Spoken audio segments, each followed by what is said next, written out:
નમસ્કાર મિત્રો, હું અમિત આપનું સ્વાગત કરું છું એક્ઝામ ડ્રિફ્ટમાં. મિત્રો, આજે આપણે 7મી એપ્રિલે શિફ્ટ 2માં જે એક્ઝામ લેવાઈ હતી, એનું આજે આપણે સોલ્યુશન જોવાના છીએ. તો ચાલો સ્ટાર્ટ કરીએ. ક્વેશ્ચન નંબર 1 જુઓ કે જો y એ x કરતાં 28.5% વધારે હોય, તો x એ y કરતાં કેટલા ટકા ઓછો છે? ઠીક છે. 28.5 છે. તો આને હું આ રીતે લખું છું 285/10 અને ટકા એટલે 100 બરાબર 1000. કહેવાનું મિનિંગ કે y જે છે ને એ x કરતાં એક્સ જો 1000 હોય ને તો વાય જે છે ને એ 1285 હશે. આનું મિનિંગ એવું થાય છે બરાબર. તો વાય અને એક્સ લખું છું. વાય જે છે એ 1285 છે અને એક્સ જે છે એ 1000 છે. ઠીક છે.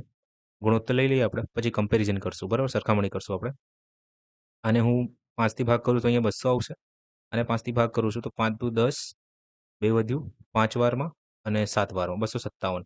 તો વાયની જે વેલ્યુ આપણને મળી છે અને એક્સની જે વેલ્યુ મળી છે એ 257 અને 200 છે. હવે મારાથી પૂછ્યું છે એક્સ એ વાય કરતાં કેટલા ટકા ઓછો છે? તો વાય 257 છે ને અને એક્સ 200 છે. તો કેટલું ઓછું દેખાય છે તમને? 57 ઓછું દેખાય છે. કોના બેઝ ઉપર? વાય ઉપર. હે ને? કેમ કે ક્યારે પણ તમને ઓછો શબ્દ દેખાય જાય ને તો બંને વચ્ચે તફાવત લો અને જે વધારે હોય ને એ નીચે આપણે લખી દેવાનું બરાબર. ચાલો 100 કરો.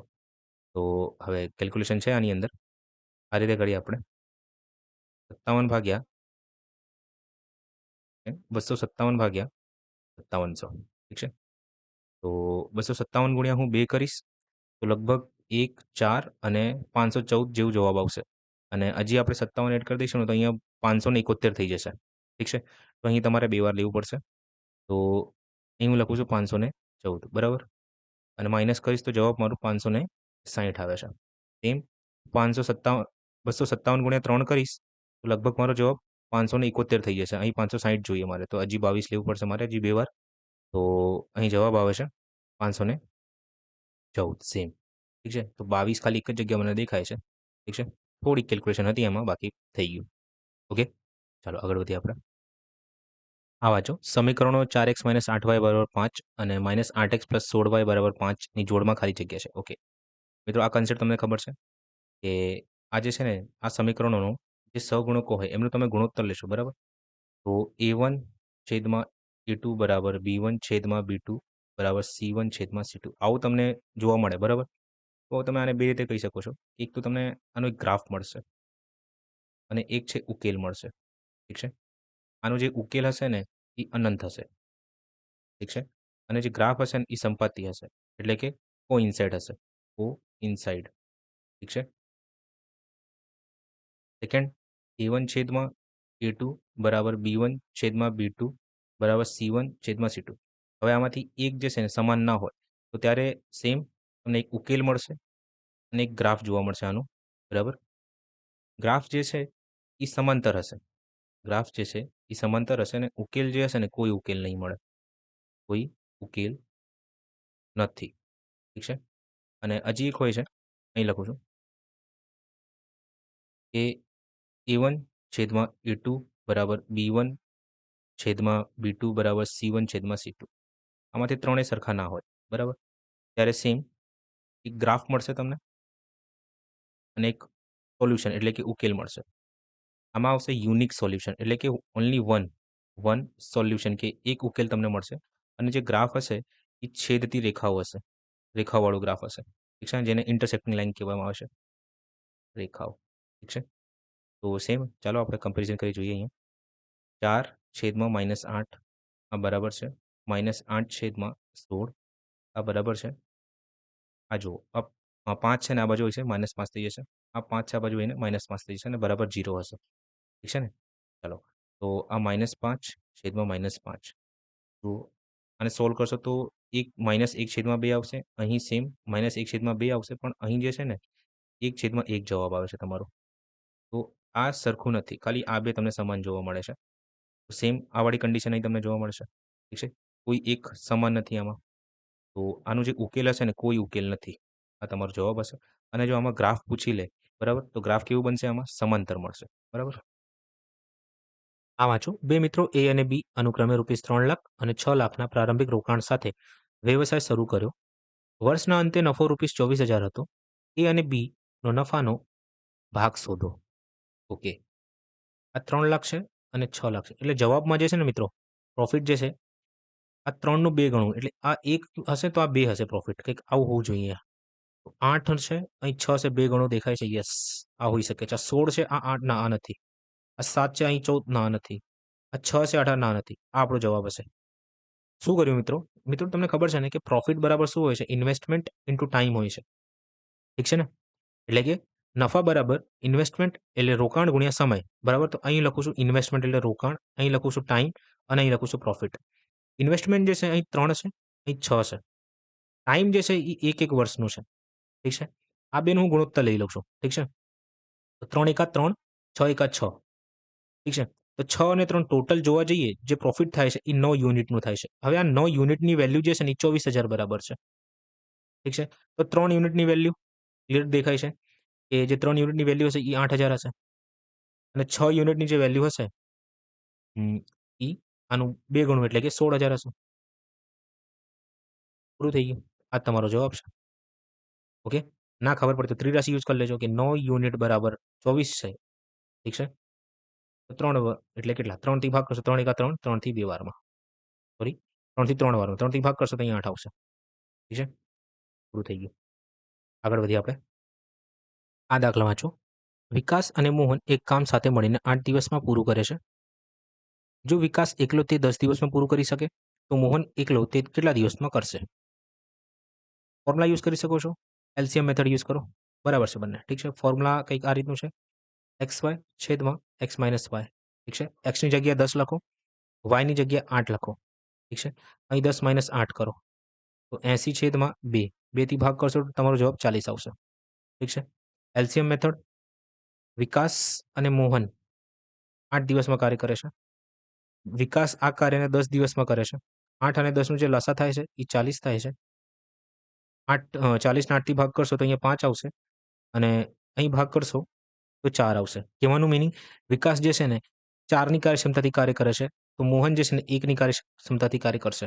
ઠીક છે? જેથી મોહન જ્યારે આ એકલો કાર્ય કરશે ત્યારે તે 1ની કાર્યક્ષમતાથી 40 દિવસમાં આ કાર્ય પૂર્ણ કરશે. ઠીક છે? આગળ વધીએ આપણે. આ વાંચો. જો P એ 2 અને 6નો ત્રીજો પ્રમાણપદ છે, તો 6P અને 5Pનો ચોથો પ્રમાણપદ શોધો. ઠીક છે? આનું મીનિંગ કંઈક આ રીતનું છે કે P જે છે એટલે કે એ ઇક્વેશન કંઈક આ રીતની છે આમાં કે A જેમ B પછી આ પ્રમાણ B જેમ C. હવે તમે આને સોલ્વ કરશો ને કંઈક આ રીતનું તમને જોવા મળશે. A છેદમાં B આ બરાબર હશે B છેદમાં C ને. પછી તમે આને સોલ્વ કરશો ને અહીં તમારાથી પૂછે છે ત્રીજો પ્રમાણપદ. મિત્રો આ છે પ્રથમ, આ છે મધ્ય પ્રમાણપદ કહેવામાં આવે છે અને આને જે છે ને ત્રીજો પ્રમાણપદ કહેવામાં આવે છે. તમારાથી પૂછ્યું છે ત્રીજો પ્રમાણપદ એટલે આ તમારે શોધવાનું છે. તો આને તમે X ધારી લો કાં તો C ધારી લો, કોઈ ઇશ્યુ નથી. બરાબર? તો શું કરશો? આ C જે છે ને અહીંયા જશે અને એને અહીંયા લેતા આવશો. બરાબર? તો B² છેદમાં અને B ત્યાં જઈને ગુણાઈ જશે એટલે B છેદમાં A બરાબર C થઈ જશે. ઠીક છે? તો અહીં Bની જે વેલ્યુ તમને આપી છે આ A છે અને આ B છે. ઠીક છે? Bની વેલ્યુ જે છે 6 ગુણ્યા 6 છેદમાં 2. ઠીક છે? તો 18 તમારો જવાબ આવે છે. Cની વેલ્યુ જે તમને મળી છે એ 18 મળી છે અહીંયા. ઠીક છે?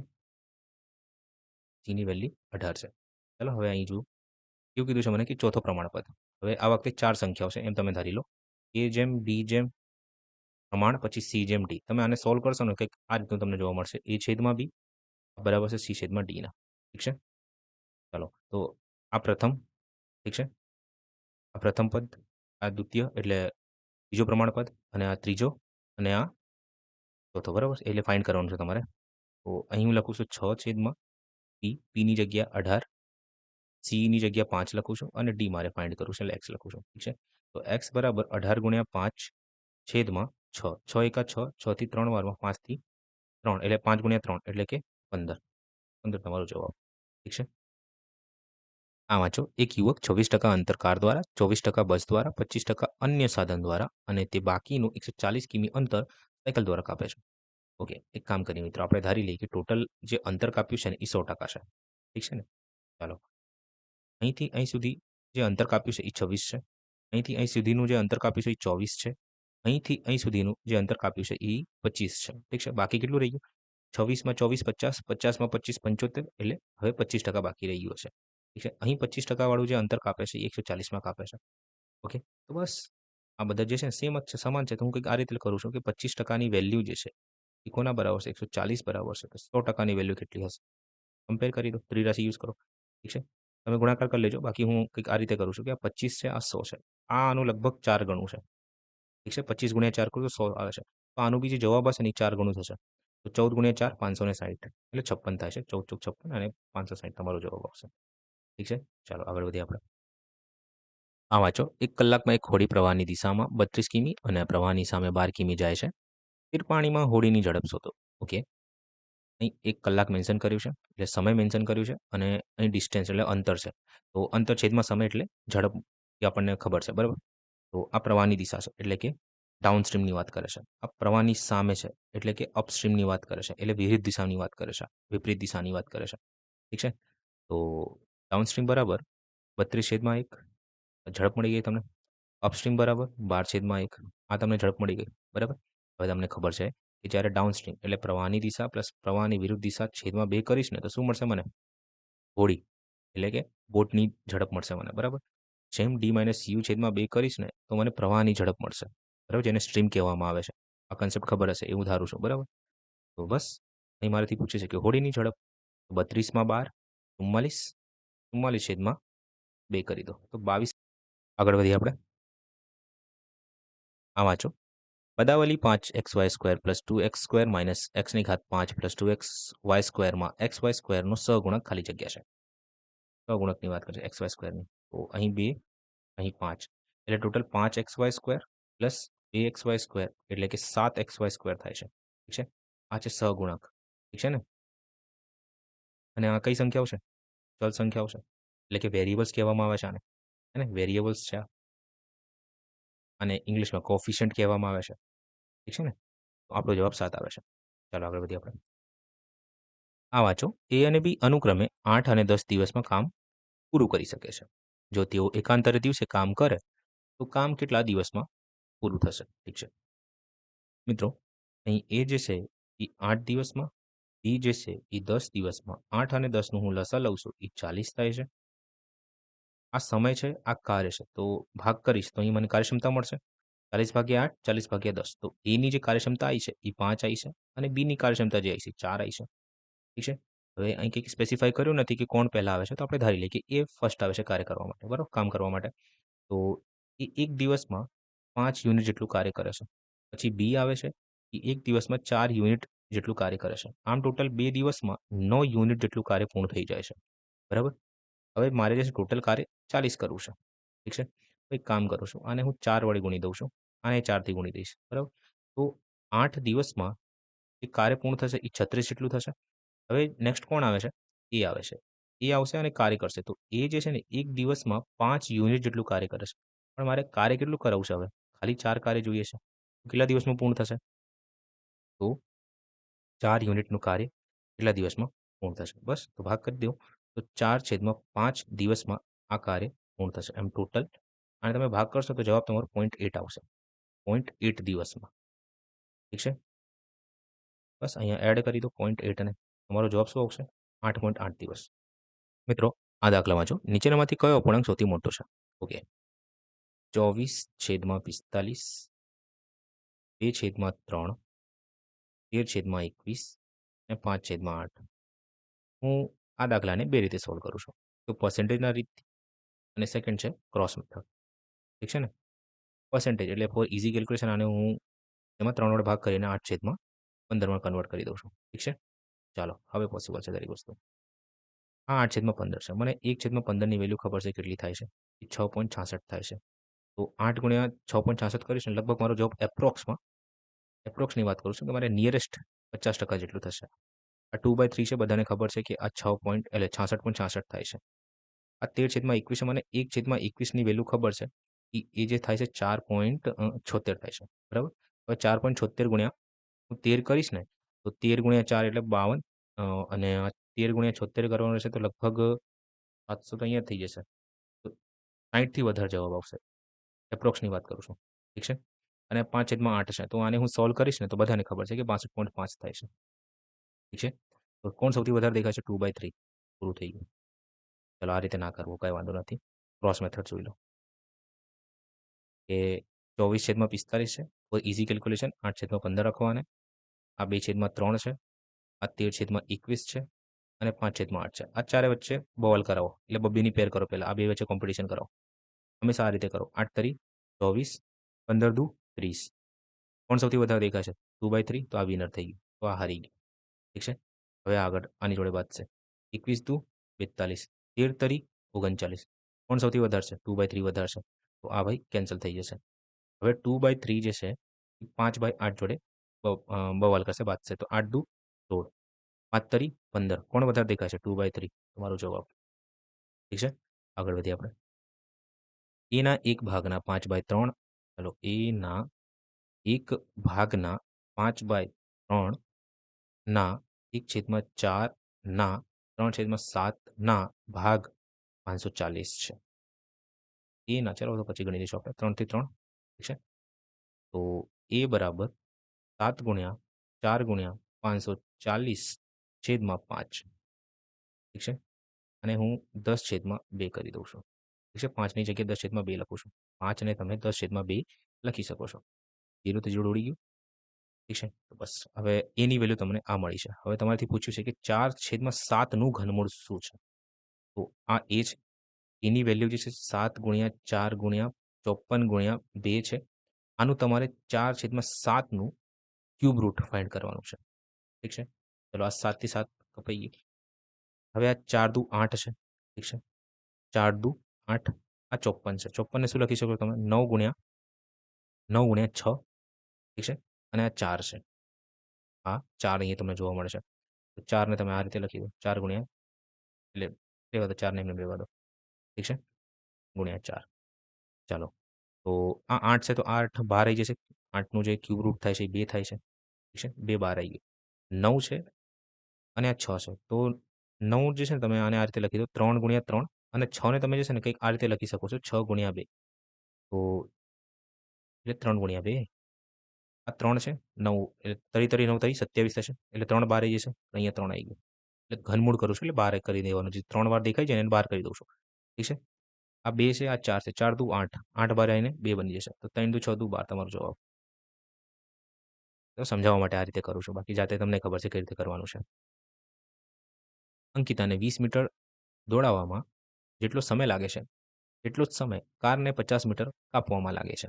જો કાર 1.6 કિમી અંતર કાપે છે. આ 1.6 કિમી ખાસ ધ્યાન દેવા જેવું છે. 1 કિલોમીટર બરાબર 1000 મીટર થાય છે. તો 1.6 બરાબર કેટલું? 1.6 ગુણ્યા 1000 કરી દો. છેદમાં 10 એટલે કે 1600 મીટર થાય છે. ઠીક છે ને? ચાલો. હવે મિત્રો તમને ખબર છે કે જ્યારે સમય સમાન હોય, કોન્સ્ટન્ટ હોય, અચળ હોય ત્યારે જે ઝડપ હોય ને, ઝડપ એ કોના બરાબર હોય છે? અંતર બરાબર હોય છે. ઠીક છે? ચાલો, તો અહીં અંતર જે છે એ 20 અને 50 મેન્શન કરી છે. ઠીક છે? અંકિતાને. તો ગુણોત્તર લઈ લઉં છું? એમને રહેવા દઉં છું. ચાલો, ઠીક છે. ગુણોત્તર લઈ લઈએ. 20 અને 50 છે. હવે આ 50ની વેલ્યુ જે છે ને આ લોકોએ કેટલી આપી છે?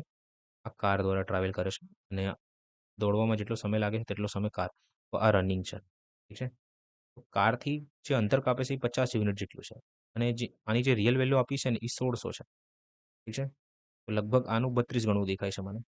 તો આનું બી 32 ગણું હોવું જોઈએ. એટલે કે 640 આવશે. મિત્રો અહીં ઓપ્શન આ લોકોએ રોંગ કર્યું છે. ઠીક છે? 640 મીટર જે છે જવાબ આવશે અને ઓપ્શનમાં પણ મેં જોયું કે પેપરમાં પણ 600 જ લખ્યું છે. ઓકે? હોપ સો એ ટાઈમે તમે ઓબ્જેક્શન કર્યું હશે આને. 640 જવાબ આવે છે. ઠીક છે? આગળ વધીએ આપણે. આ વાંચો. 9 અવલોકનોની સરેરાશ 15 છે. પ્રથમ 5ની સરેરાશ 18 અને છેલ્લા 5ની 10 છે. તો 5મું અવલોકન કયું છે? ઠીક છે? 9 અવલોકનોની સરેરાશ 15 છે. ઠીક છે? પ્રથમ 5ની જે સરેરાશ છે એ 18 છે. છેલ્લા 5ની જે સરેરાશ છે એ 10 છે. ઠીક છે? હવે ક્લિયર કટ દેખાય છે. અહીં ટોટલ જે સંખ્યા છે એ 10 છે. અહીં 9 છે. તો ક્લિયર કટ આપણે 1 માઇનસ કરવું પડશે. એ જે 1 માઇનસ થશે ને એ વધારાનું છે. ઠીક છે? તો આની જે મારે સરેરાશ ફાઇન્ડ કરવી છે. ઠીક છે? ચાલો. 5મું અવલોકન, તો આ જ 5મું અવલોકન હશે. ઠીક છે? તો ચાલો કરીએ. 15 ગુણ્યા 9 કરો. 15 ગુણ્યા 9 તો 135. અહીં જવાબ આવે છે 50. એક સેકન્ડ. 18 ગુણ્યા 5 કરશો તો 90 આવે છે. અને અહીં જવાબ 50 આવે છે. Minus x. તો 140 માઇનસ એક્સ બરાબર 135. આ ગુણાકાર કર્યો એટલે મિનિંગ નથી આનું એટલે એક્સ લખ્યું છે ખાલી. તો એક્સ બરાબર 5 પૂરું. ઠીક છે. ચાલો આગળ વધીએ આપણે. જો 4 A બરાબર 6 B બરાબર 8 C હોય તો ABC શોધો. તો મિત્રો આ 4 A છે, આ 6 B છે અને આ 8 C છે. ઠીક છે. એમ તો બધાને એપ્રોચ ખબર છે કઈ રીતે સોલ્વ કરવાનું, પણ અહીં હું આ રીતે સોલ્વ કરું છું આને, કે 4 ઉપર હાથ મૂકો. તમને એ સિવાય કેટલી સંખ્યાઓ દેખાય છે? 6 અને 8 દેખાય છે, તો અહીંયા 6 ગુણ્યા 8 લખી દો. ઠીક છે, એની જગ્યાએ. હવે બી ઉપર હાથ મૂકો. 6 બી ઉપર તમને કેટલી સંખ્યાઓ દેખાય છે? 4 અને 8 દેખાય છે, અહીંયા લખી દો. હવે 8 સી ઉપર હાથ મૂકો. તમને કેટલી સંખ્યાઓ દેખાય છે? 4 દેખાય છે અને 6 દેખાય છે. બસ પૂરું થઈ ગયું. હવે આ ત્રણેયનું ગુણોત્તર લઈ લો. 8 ગુણ્યા 6 48 જેમ 32 જેમ 24. ઠીક છે. હવે સાદા સ્વરૂપમાં ફેરવી દો. આ બધાને જે છે ને 8 થી ભાગ કરો તો અહીંયા 3 આવશે, અહીં 4 આવશે, અહીં 6 આવશે. 6 4 3, 6 4 3 હોવું જોઈએ જવાબ. તો એ બી સી શોધો. એ બી સી ભાઈ 6 4 3, 6 4 3. ઠીક છે. ચાલો આગળ વધીએ આપણે. જો x બરાબર -3 y બરાબર 8 એ સમીકરણ 5x + 2y બરાબર k નો ઉકેલ. ઠીક છે. તો 5 -3 + 2 8, 8 દુ 16 + -15 બરાબર 1. આગળ વધીએ આપણે. આ દાખલા વાંચો. 4 સંખ્યાઓની સરેરાશ 75 છે. પ્રથમ સંખ્યા છેલ્લી 3 સંખ્યાઓના સરવાળાના ચોથા ભાગની છે.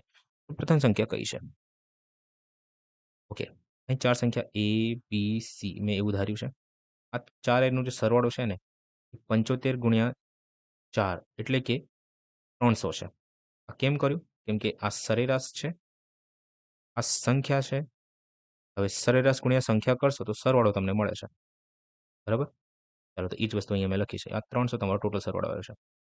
હવે મને એવું કીધું છે કે પ્રથમ સંખ્યા એટલે આ એ જે છે કોના બરાબર છે? બી પ્લસ સી પ્લસ ડીના ચોથા ભાગનું. આ ત્રણેયનું સરવાળાના ચોથા ભાગનું છે. તો હું એક કામ કરું છું, બી પ્લસ સી પ્લસ ડીને જે છે ને ત્રણેયના સરવાળાને એસ ધારી લઉં છું. ઠીક છે ને? ચાલો તો એની જગ્યા હું લખું છું એસ છેદમાં 4. કેમ કે આ બી પ્લસ સી પ્લસ ડીને મેં શું ધાર્યું છે? એસ ધાર્યું છે. ઠીક છે? પ્લસ આની જગ્યાએ એસ લખી દો. આ કોના બરાબર છે? 300ના. તો 4s પ્લસ એસ છેદમાં 4 બરાબર 300. ગુણાકાર કરશો તો 5s બરાબર 1200.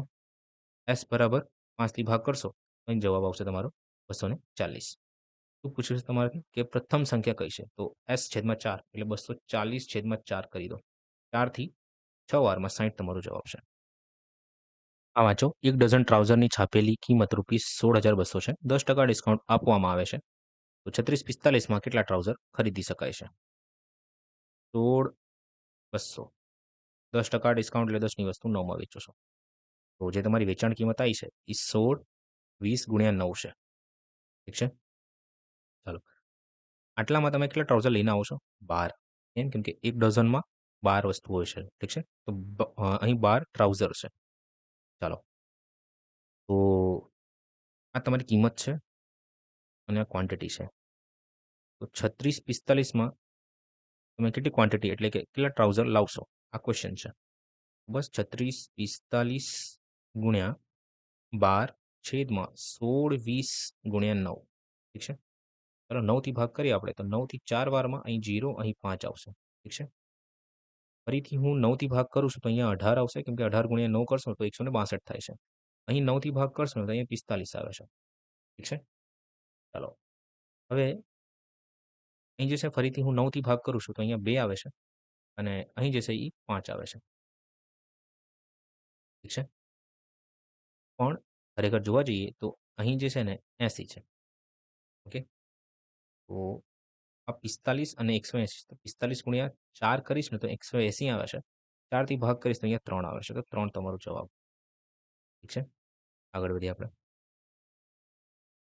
સમાંતર શ્રેણી 6 10 14 18નું n-mું પદ કયું છે? en-1 બરાબર એ એટલે 6, તફાવત 4 4નું જોવા મળે છે. 6 પ્લસ n-1 -1 અને તફાવત 4નું છે. ઠીક છે. ચાલો 6 પ્લસ અહીં જે આવે છે જવાબ n-2 અને 4. ઠીક છે. 6 પ્લસ 4n -8. ઠીક છે. તો 4n -2 તમારો જવાબ છે. ઠીક છે. 6 -8 કરો તો -2 જવાબ આવશે. આગળ વધીએ આપણે. દુકાનદારે એક વસ્તુ ₹36.50 વેચી, તો મૂળ કિંમત 29.20 હતી. તો નફાની ટકાવારી કેટલી છે? વસ્તુ 36.50 વેચી અને મૂળ કિંમત 29.20 છે. ક્લિયર કટ થાય છે, નફો થાય છે, પણ કેટલાનો થાય છે? જુઓ, 80 એડ કરું તો 3000 થઈ જશે અને 650, 3000 માં 650 એટલે કે આપણો જે જવાબ આવે છે 730 આવે છે. ઠીક છે, ₹730 પ્રોફિટ થયું છે. એના ઉપર 29.20 ઉપર ગુણ્યા 100 કરી દો. ઠીક છે, 0 થી 0 કપાઈ જશે. હવે 73 ગુણ્યા હું 4 કરું તો 4 તારી બાદ 7 12 થાય છે ને, 7 ગુણ્યા 4 28 ને 29. તો 73 એકા 73, 73 ગુણ્યા 4. હવે 1/4 એટલે 25%. હવે તમે લોકો કહેશો કે સર આ કઈ રીતે ડાયરેક્ટ કર્યું તમને? કેમ કે મિત્રો મેં તમને કીધું છે કે એક્ઝામિનેશનમાં અમુક સ્પેસિફિક ટાઈપના ઘડિયા હોય છે. એટલે એક્ઝામિનર જે છે ને એ ટેબલ્સને કે ઘડિયાને ટાર્ગેટ કરીને જ ક્વેશ્ચન બનાવે છે. જેમ કે મેં કીધું છે તમને 73નો ઘડિયો, 72, 75, 45, 55, 37, 36 અને 35. આ એક્સ્ટ્રા ઘડિયા તમારે તૈયાર કરવાના રહેશે. ઠીક છે, 73, 72, 75, 45, 55, 37 અને 36 અને 35. 35, 36, 37 એ રીતનું. ઠીક છે, એટલે 1 થી લઈને 20 સુધી આવડવું જ જોઈએ અને 1, 2, 3, 4, 5, 6, 7, 8 આ 8 ઘડિયા અલગથી. ઠીક છે, મને યાદ છે એટલે મેં ડાયરેક્ટ કરી લીધું. તમે પણ ડાયરેક્ટ કરી શકો છો ગુણાકાર કરીને, ભાગાકાર કરીને. ઠીક છે, ચાલો આગળ વધીએ આપણે. સમાંતર શ્રેણી 4, 8, 12નું n-n પદ આ તમારા માટે છે. ના કરી જ દઉં છું, ચાલો. En-1 4 પ્લસ તફાવત 4 4નું જોવા મળે છે. n-1 -1 અને તફાવત 4નું છે, તો અહીં ડાયરેક્ટ લખું છું 4 પ્લસ 4n -8. તો જવાબ આવશે 4n -4. તો 4 કોમન કાઢી લો તો n-4 તમારો જવાબ આવશે. n-1 આવશે, સોરી. ઠીક છે, આગળ વધીએ આપણે. આ વાંચો, ચક્રીય ચતુષ્કોણ ABCDમાં ખૂણા a બરાબર 5x - 20, b બરાબર 5x, x + 2y અને d બરાબર 2y - 10 છે. તો x અને y નું મૂલ્ય શોધો. ઠીક છે, સરળ કરી દો. 5x - 20 plus 5x plus x plus 2y plus 2y - 10 આ કોના બરાબર છે? 360ના. ઠીક છે, તો 5x 5x 10x 11x. ઠીક છે, આ 11x માઇનસ -20 -10 -30. ઠીક છે, પછી 2y પ્લસ 2y એટલે 4y પ્લસ 4y આ કોના બરાબર છે? 360ના. ઓકે, ચાલો હવે 11x પ્લસ 4y આ કોના બરાબર હશે? 390ના, 390ના. ઠીક છે, બસ તો હવે તમારે જે છે ને ઓપ્શનથી ચેક કરવું પડશે આમાં કે કઈ સંખ્યાને મૂકવાથી 390 તમારો જવાબ આવે છે. તો આ 4 છે, તો ઓપ્શન વાઇઝ જઈએ આપણે, બરાબર. તો પહેલાં હું 11 ગુણ્યા 10 કરું છું અને 4 ગુણ્યા 70 કરું છું. અહીં 110 પ્લસ 280 એટલે કે 390 આવે છે. એટલે એક જ વારમાં જવાબ આવી ગયો. 10 અને 70 તમારો જવાબ છે. ઠીક છે, બાકી તમારે ઓપ્શન લઈને ચેક કરવું પડે. નેક્સ્ટ આ વાંચો, નીચેનામાંથી કઈ સંખ્યા પૂર્ણ વર્ગ નથી? ઓકે મિત્રો, પૂર્ણ વર્ગ નથી એમ તો ગણિતાને તમે સોલ્વ કરી શકો છો, પણ અહીં જે છે હું તમને 3 કન્સેપ્ટ કહું છું. ઠીક છે, જ્યારે બી તમને એકમ સ્થાનમાં એટલે કે યુનિટ ડિજિટમાં એટલે કે એકમ સ્થાનમાં 2, 3, પછી 7 અને 8 દેખાઈ જાય તો તમે એમ કહી શકો છો કે એ સંખ્યા પૂર્ણ વર્ગ નથી. સેકન્ડ, જે બી સંખ્યા છે એ સંખ્યાનો ડિજિટલ સમ 2, 3, 5 પછી 6 અને 8 આ જોવા મળે, બરાબર, તો એ સંખ્યા પૂર્ણ વર્ગ નથી. ઠીક છે, પછી 1 થી લઈને છેલ્લા 2 અંક જોવાના છે. લાસ્ટ 2 ડિજિટ એટલે છેલ્લા 2 અંક. તમને 1 થી લઈને 24ના વર્ગ સુધીમાં જે અંકો આવે છે, છેલ્લા 2 અંકો આવે છે, એ સિવાયને તમને દેખાઈ ગયા ને તો એ સંખ્યા પૂર્ણ વર્ગ નથી એમ કહી શકો છો તમે, બરાબર. ચાલો અહીંયા જોઈએ. પછી એક 6 વાળું પણ હોય છે, પણ એ તો પછી આપણે વાત જોઈએ. મીનિંગ નથી એનું, બરાબર. એટલે અહીંયા જુઓ આપીએ આ 3ને. તો 516 છે. ઓકે, તો યુનિટ ડિજિટ 6, 9, 4 છે, તો ભાઈ આ તો જરૂર નહીં પણ અહીંયા ડિજિટલ સમ કરી જુઓ તો 6, 1, 7, 5, 12 અને 3 આ તમારો જવાબ છે. કેમ કે અહીં 3 તમને જોવા મળે છે. This is your answer. અહીં 4 આવે છે. 4 ને 2 6, 4 ને 2 6, 3 9 આવે છે. ઠીક છે, 5 ને 2 7 6 13 એક 4 આવે છે. તો આ તમારો જવાબ હશે. પૂર્ણ વર્ગ નથી. આ તો એમ પણ કહી શકો છો કે લાસ્ટ ડિજિટ જે છે ને 1 થી લઈને 4 સુધી એટલે 1 થી લઈને 24 સુધીમાં જે આવે છે ને એ હોવું જોઈએ. તો 49 ઠીક છે. 24 ઠીક છે. 56 તમને જોવા મળે છે. 256 16નો વર્ગ છે. ઠીક છે ને? યાદ છે ને? ચાલો. તો આ 516 ક્યાંય જોવા મળતું નથી. 1 થી લઈને 24 સુધીમાં આવતું જ નથી. એમ પણ કહી શકો છો તમે. આ તમારો જવાબ હશે. નેક્સ્ટ આપણે આ કેન્સલ રાખીએ. ઠીક છે? આ પ્રશ્નમાં વિસંગતતા હોવાથી ઓકે. ચાલો. આ વાંચો. એક કોન્ટ્રાક્ટર 18 ગ્રામીણ, 15 અર્ધ ગ્રામીણ અને 7 શહેરી કામદારોને કામે લગાડે છે. દૈનિક વેતન અનુક્રમે 25, 20 અને 10 છે. સરેરાશ દૈનિક વેતન શોધો. ઠીક છે? અહીં 18 ગ્રામીણ છે. એમને સેલરી કેટલી મળે છે? 25. પછી 15 છે, સેલરી 20 મળે છે. પછી 7 છે, સેલરી ₹10 મળે છે શહેરીને. છેદમાં 18 માં 15 33, 33 માં 7 40.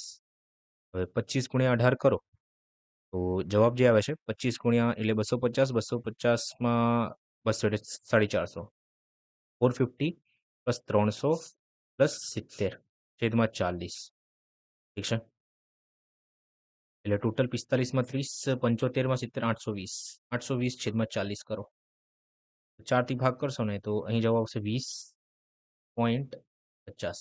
અને આઈ ડોન્ટ નો કે જે એક્ઝામિનર છે ને એ કયા નશામાં હતો. આન્સર એણે 39.25 લખ્યું છે અને જવાબ જે છે ને એ 20.50 આવે છે. ઠીક છે? અને હોપ સો એ ટાઈમે તમે લોકોએ ઓબ્જેક્શન નાખ્યું હશે. બરાબર? ચાલો આગળ વધીએ આપણે. આ દાખલા વાંચો.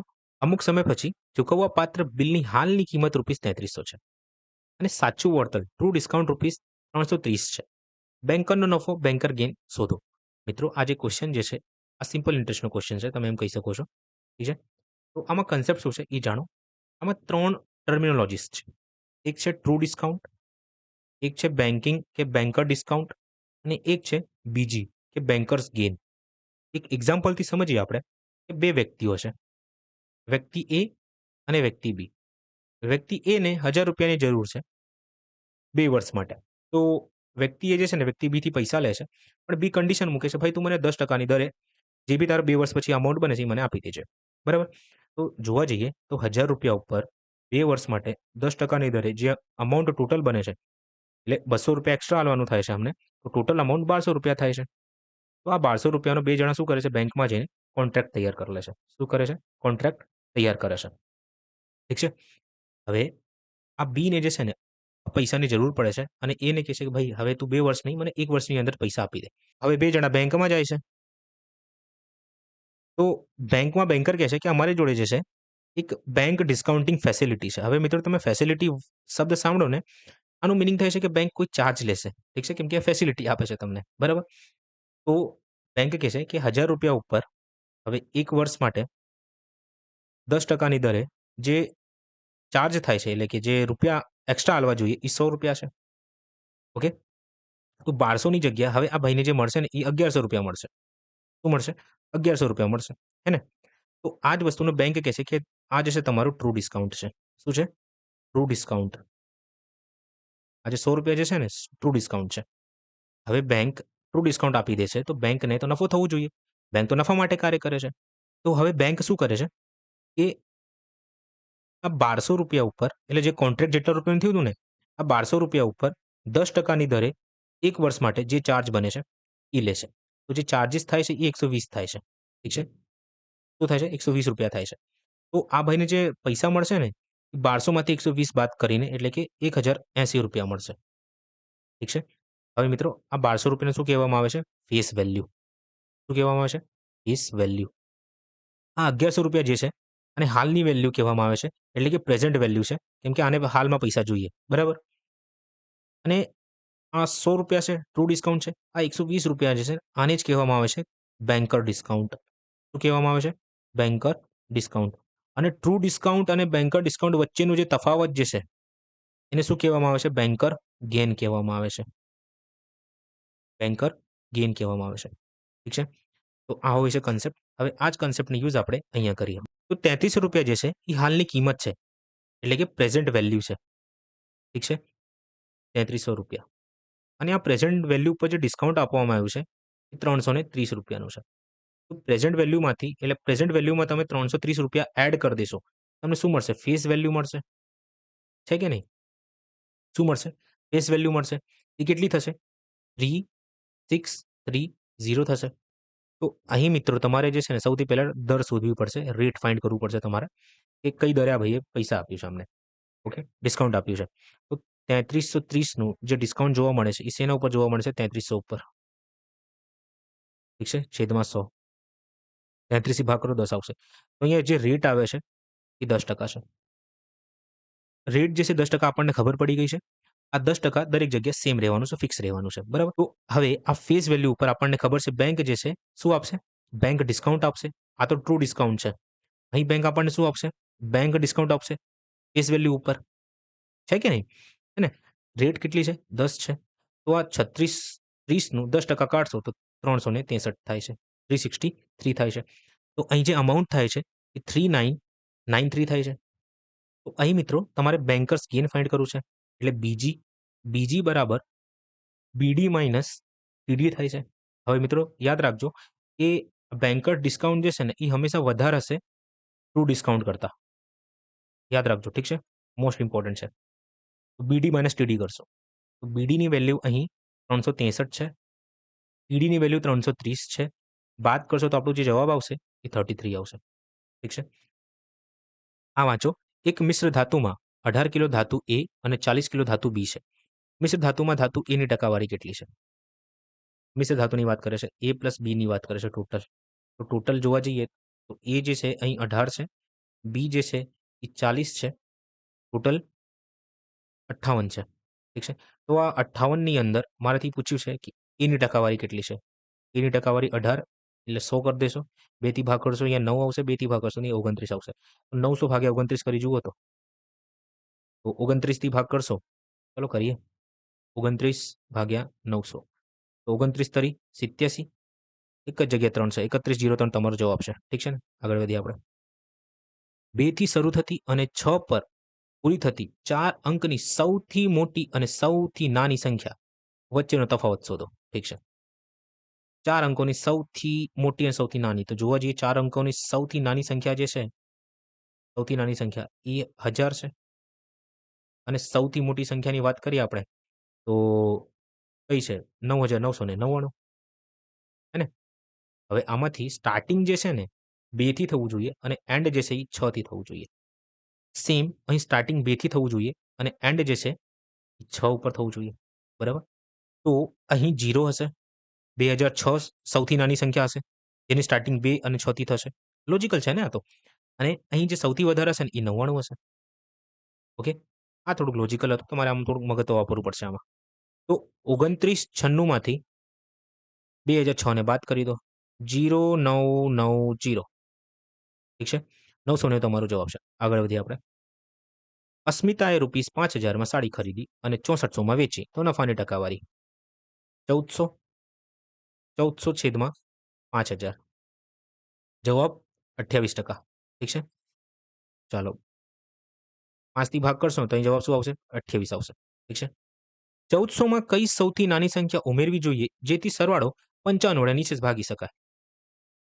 1400માં કઈ સંખ્યા ઉમેરવી જોઈએ એટલે કઈ સંખ્યા એટલે x ઉમેરવી જોઈએ જેથી આ સંખ્યા 55થી ભાગ થઈ જાય. ઠીક છે? તો 28 તમે એડ કરી જુઓ તો 1400 ને 28 થાય છે. શું આ 5થી ભાગ થાય છે? ના, તો આ સંખ્યા આપણે મીનિંગ નથી. આ સંખ્યા જે છે ને 5 અને 11 વડે પણ ભાગ થવી જોઈએ. આનું મીનિંગ એવું થાય છે. બરાબર? હવે 1400માં 30 એડ કરો એટલે 1430 થાય છે. તો આ 5થી ભાગ થાય છે? હા, 5થી ભાગ થાય છે. શું આ 11થી ભાગ થાય છે? યસ, આ ભાગ થાય છે. તો 30 આપણો જવાબ છે. તો મિત્રો 30 ક્વેશ્ચન પૂરા થઈ ચૂક્યા છે. હવે આપણે નેક્સ્ટ શિફ્ટનું સોલ્યુશન જોશું. ઠીક છે? જો તમને આ વિડીયો સારી લાગી હોય તો કમેન્ટ કરજો ખાસ. ઠીક છે?